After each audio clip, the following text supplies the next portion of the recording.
Inside you, right this very second, there is a hidden world, a whole universe that influences pretty much everything: your health, your weight, even how you feel.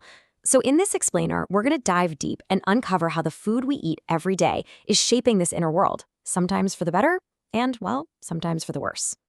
So let's just start with a number, a really, really big one: 100 trillion. That isn't some crazy number I pulled out of thin air. That's how many individual bacteria are living inside your gut. It's an absolutely staggering amount of life, and it's all yours. And here's where it gets really amazing. That community of 100 trillion, it is completely 100% unique to you. Seriously, it's like a fingerprint. Your internal ecosystem is totally one of a kind and has this massive role in your overall health. Okay, so what do we actually call this vast internal world? It's known as the gut microbiome, and it's about time we got to know it a little better. To put it simply, the gut microbiome is this entire city of microorganisms living inside you. And they are not just hanging out, they're active workers. They're helping you digest your food, they're training your immune system, and get this, they can even influence your mood. Now, within this internal universe of yours, there's a constant battle going on. I mean, it's a classic story, right? Good versus evil playing out inside your gut every single day. On one side, you've got the good guys. These are your heroes. They help you break down food, they produce essential vitamins, and they even help secrete happy hormones like dopamine that literally make you feel good.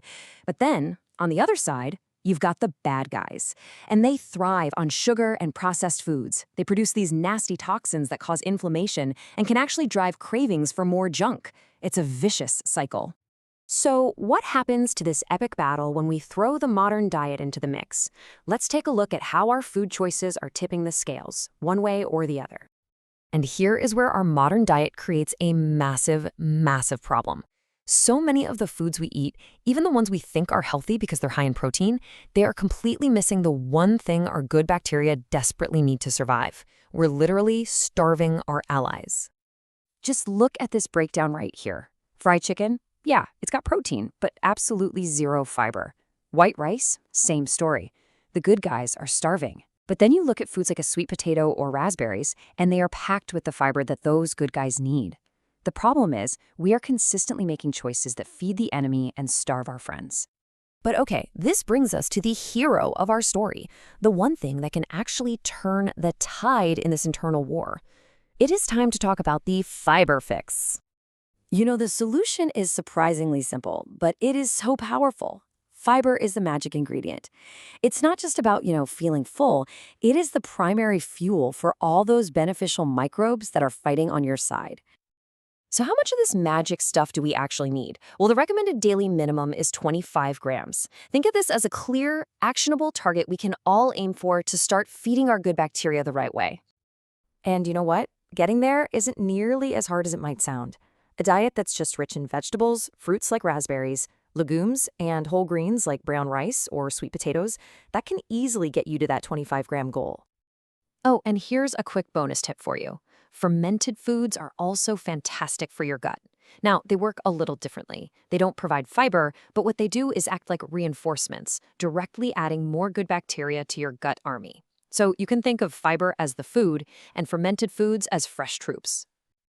Look, the consequences of losing this internal battle, they are serious. But the most powerful part of this whole story is that the damage isn't permanent. You actually have the power to reverse it. And the stakes here are incredibly high.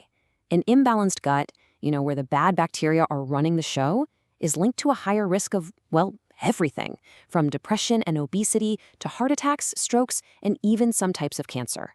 This isn't just about digestion. This is about your entire well-being. All this makes you wonder, right?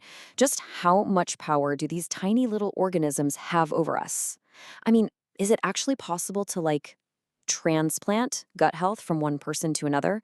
Well, the answer is a shocking yes. You've got to hear this. There was this crazy medical case. A patient gets a gut bacteria transplant to cure a really bad infection. And the procedure worked. The infection was gone. But then something totally unexpected happened. The patient, who had always been healthy weight, suddenly became obese. And the reason?